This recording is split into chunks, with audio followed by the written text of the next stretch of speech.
اللہ تعالیٰ نے ان لوگوں کو بھی جو ظالم نہیں ہیں، نہ اپنی جان پہ ظلم کرتے ہیں نہ دوسروں پر، ان کو بھی خبردار کیا ہے کہ وہ بھی بچیں اس فتنہ سے جو صرف ظالم لوگوں کو اپنی لپیٹ میں نہیں لے گا، بلکہ وہ ہر ایک کے لیے اتارا جائے گا۔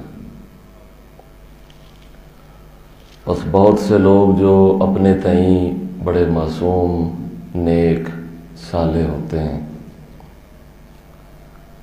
وہ بھی اس فتنہ کی زد میں آ جاتے ہیں۔ بڑے بڑے سمجھدار، عاقل، دانا، ذہین، فہیم لوگ جب فتنہ کی ہوا چلتی ہے تو وہ بالکل سمجھ نہیں پاتے کہ وہ کدھر جا رہے ہیں، ان کا رخ کدھر ہے اور ان کے ساتھ کیا ہو رہا ہے اور آگے کیا ہونے والا ہے۔ ان فتنوں میں سے ایک فتنہ جس نے آدھی انسانیت کو اپنی لپیٹ میں لیا ہے، آدھی انسانیت کو اس آزمائش میں مبتلا کر کے اس کا ایمان، اس کا مستقبل، اس کا دین، اس کا ظرف، اس کی سمجھ، اس کا فہم، اس کی عقل، سب کچھ اس سے چھین لیا ہے۔ وہ فتنہ اور آزمائش جسے ہم فتنہ مال کہتے ہیں، یہ وہ آزمائش ہے جس نے آدھی سے زیادہ انسانیت کو اول دن سے ہی برباد، ویران اور خالی الاوصاف کر دیا ہے۔ بندہ سمجھ ہی نہیں پاتا کہ وہ کیا کر رہا ہے، اسے کیا کرنا چاہیے اور اس کے نتیجے میں اس کے ساتھ کیا ہونے والا ہے۔ یہ فتنہ بندے سے بندے کی سمجھ لے لیتا ہے، اس کی عقل پر غالب آ جاتا ہے۔ سمجھ اور عقل پر غالب آنے کی وجہ سے اس آدمی کے لیے یہ امتیاز کرنا بڑا مشکل ہو جاتا ہے کہ میں کیا کروں اور کیا نہ کروں، مجھے کیا کرنا چاہیے اور کیا نہیں کرنا چاہیے۔ دوسرا فتنہ جس کی طرف تمام انبیاء نے اور خصوصیت سے نبی علیہ السلام نے اپنی امت کو آگاہ کیا، وہ عورت کا فتنہ ہے۔ عورت بیوی کی حیثیت میں، بیٹی کی حیثیت میں، بہن کی حیثیت میں، ماں کی حیثیت میں ایک مرد کے لیے آزمائش ہوتی ہے۔ بہت کم لوگ ہیں جو اس آزمائش میں پورا اترتے ہیں، بہت کم،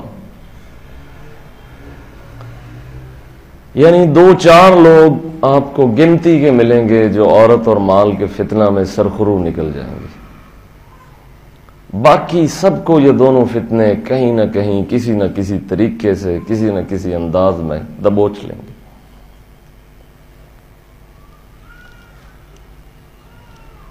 مال کی محبت ایسی محبت ہے کہ یہ سب محبتوں پہ غالب آ جاتی ہے۔ لوگ مال کی وجہ سے خون بھی بہاتے ہیں، لوگ مال کی وجہ سے عزتوں پہ ڈاکے بھی ڈالتے ہیں، لوگ مال کی وجہ سے اکڑ کے چلتے ہیں، لوگ مال کی وجہ سے ظلم کرتے ہیں، لوگ مال کی وجہ سے عدل و انصاف کے نظام کی دھجیاں اڑا دیتے ہیں۔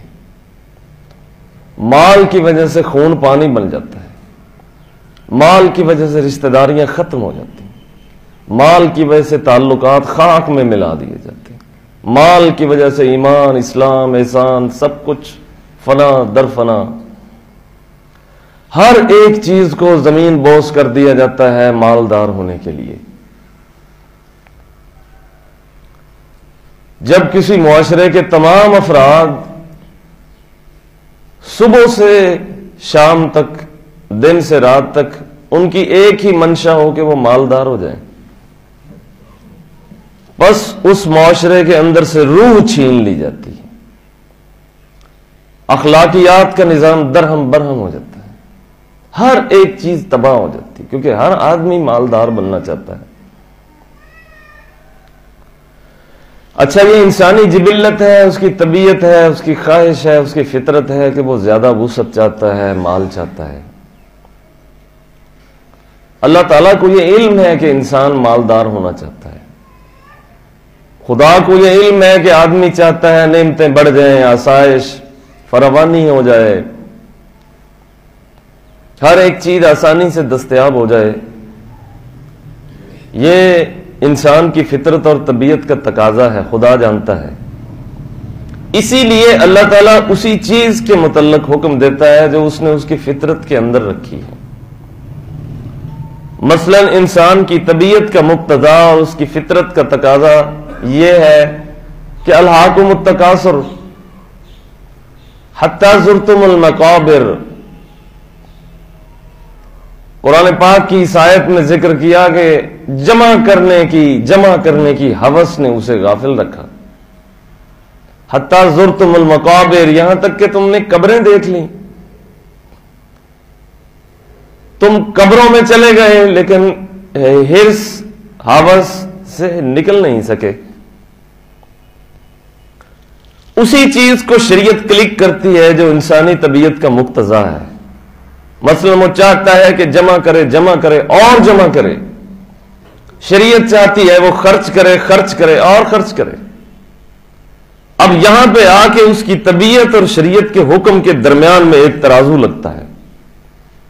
الرحمن علم القرآن خلق الانسان علمہ البیان الشمس والقمر بحسبان والنجم والشجر يسجدان والسماء رفعها ووضع الميزان اللہ تطغوا فی المیزان۔ یہاں پر آ کر ایک ترازو لگتا ہے، یعنی شریعت کا حکم یہ ہے کہ خرچ کرو اور خرچ کرو، کھلاؤ پلاؤ پہناؤ، دوسروں کے لیے سکون پیدا کرو۔ انسانی طبیعت کیا ہے؟ انسانی طبیعت یہ ہے کہ کھاؤں پیوں پہنوں آرام کروں۔ شریعت کا حکم یہ ہے کہ کھلاؤ پلاؤ پہناؤ اور سب لوگوں کے لیے آرام کا ماحول پیدا کرو۔ یہاں پہ آ کے ایک ترازو لگتا ہے، اور پھر اس ترازو میں جس کی عقل مغلوب ہو جائے، جس کا فہم مغلوب ہو جائے، پھر وہ اس ترازو میں انصاف نہیں کر پاتا، پھر وہ طبیعت کے تقاضے پہ چلتا ہے، پھر وہ نفس کی شریر کی شرارت پہ چلتا ہے۔ اللہ تطغوا فی المیزان میں یہ فرمایا ہے دوسروں کو جو چیز بیچ رہے ہو تو اس ترازو کا دھیان کرو، کہیں 100 روپیہ لے کر 80 روپے کی چیز تو نہیں دے رہے۔ یہ بھی ترازو ہے۔ ترازو کا کیا معنی ہوتا ہے؟ برابر تولنا، یعنی جو ریٹ طے ہوا ہے اس کے مطابق تولنا۔ میں کسی شخص سے 100 روپیہ لیتا ہوں اور 100 روپے جتنی چینی ہے اتنی دوں۔ اب ترازو میں خلل یہ ہے کہ میں کسی شخص سے 100 روپیہ وصول کر لوں، چینی اسے دوں 70 روپے کی، ترازو میں خلل ہے۔ ایک آدمی سے میں نے سودا کیا، بہترین جنس اسے دوں گا، جبکہ میں بوریوں کے اندر اس کے ساتھ بیچ میں اور چیزیں بھی اس طریقے سے مکس کرتا ہوں، یا وزن بڑھ جاتا ہے یا ان چیزوں کو وہ نمی جذب کرتی ہیں، جیسے کہ گندم بھی ہے اور بھی دیگر اجناس میں سٹور کر لیتا ہوں۔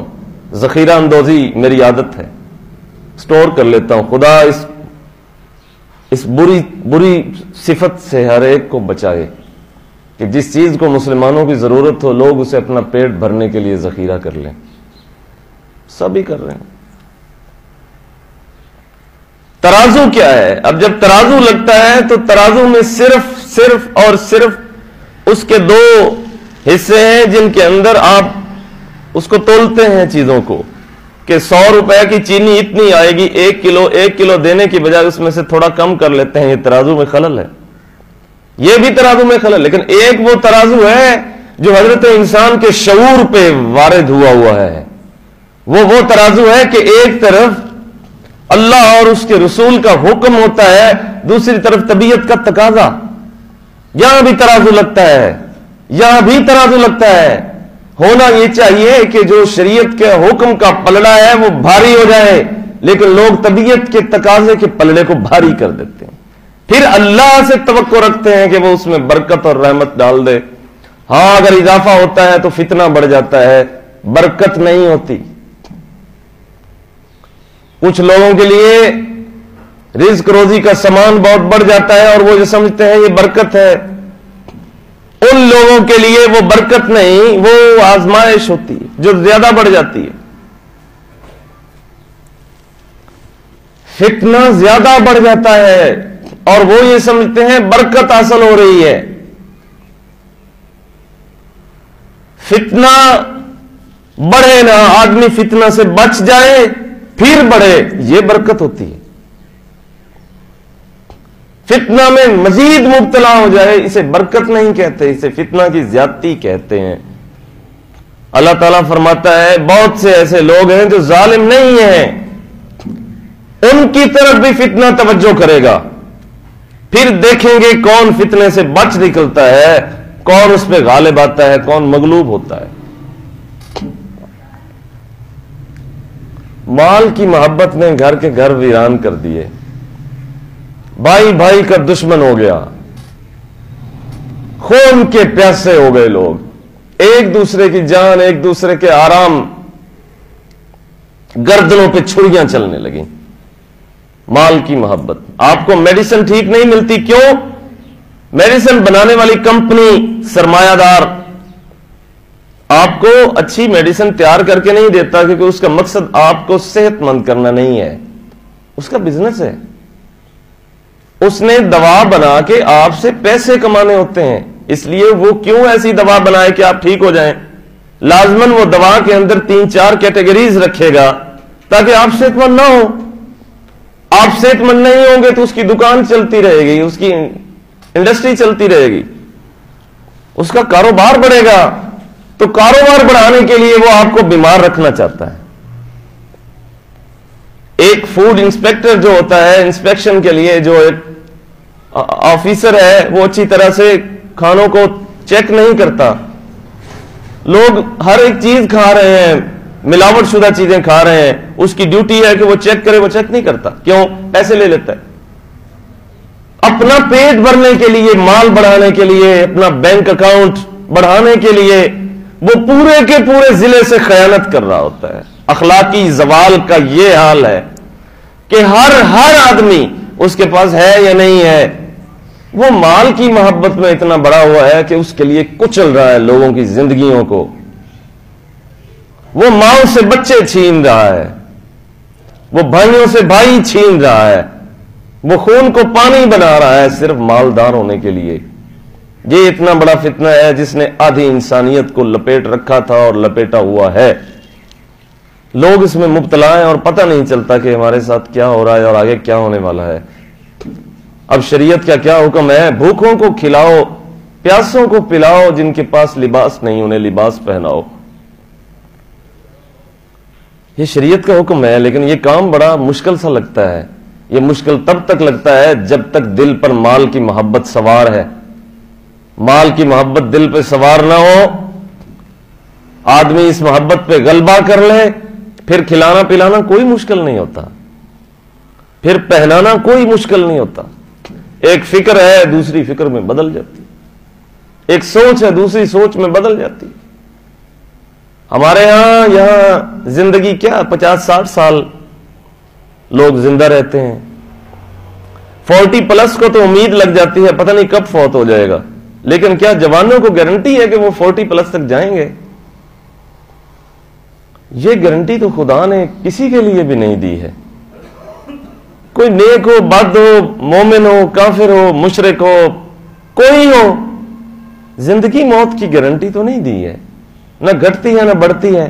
اور یہ جو روایتیں ہیں کہ دعا سے زندگی بڑھ جاتی ہے، نیکیوں سے زندگی بڑھ جاتی ہے، تو وہ یہ ہے کہ وہ نیکیوں کی برکتیں بڑھ جاتی ہیں کہ 10 زندگیاں ایک طرف، ایک آدمی کی زندگی ایک طرف، اس ایک بابرکت وجود کی برکتیں اتنی بڑھ جاتی ہیں کہ 10 زندگیاں بھی اس پہ کھپیں تو برکتوں کا مقابلہ نہیں کر سکتی۔ یہ مطلب ہے، کیا گارنٹی ہے جوان کے پاس کہ وہ بڑھاپے تک رہے گا؟